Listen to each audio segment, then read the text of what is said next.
BNP ইনশাল্লাহ জনগণের সরকার গঠন করতে সক্ষম হলে আমরা বাংলাদেশে আবারও সেই উৎপাদন এবং উন্নয়নের রাজনীতি চালু করতে চাই।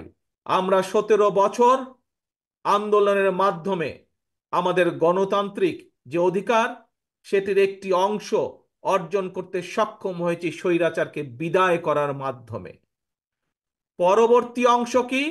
পরবর্তী অংশ হচ্ছে জনগণের শাসন প্রতিষ্ঠা করা একটি নিরপেক্ষ নির্বাচনের মাধ্যমে, এবং সেই নিরপেক্ষ নির্বাচনের মাধ্যমে যে সরকারটি গঠিত হবে জনগণের সরকার, সেই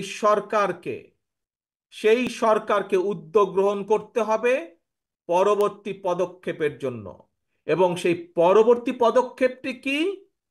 সেই পরবর্তী পদক্ষেপটি হচ্ছে জনগণের অর্থনৈতিক মুক্তি অর্জন, অর্থনৈতিক সচ্ছলতা অর্জন।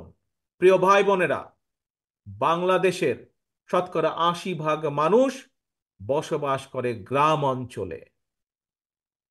শহীদ রাষ্ট্রপতি জিয়াউর রহমান, দেশনেত্রী খালেদা জিয়া বিশ্বাস করতেন যে বাংলাদেশের গ্রাম বাঁচলে বাংলাদেশ বাঁচবে।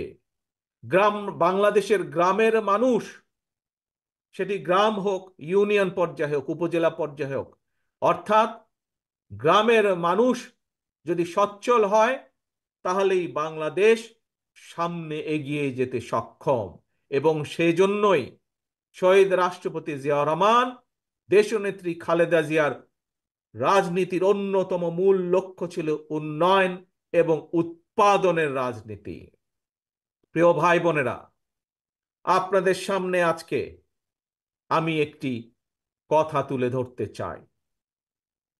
আগামী দিনে যে জনগণের যে রাজনীতিতে অধিকার প্রতিষ্ঠার জন্য আমরা বিগত 17 বছর যাবৎ জনগণকে সাথে নিয়ে সংগ্রাম করছিলাম, তার আংশিক অর্জিত হয়েছে।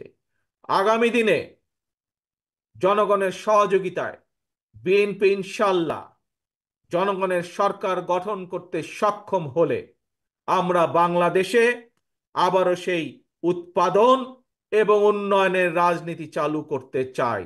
এবং সে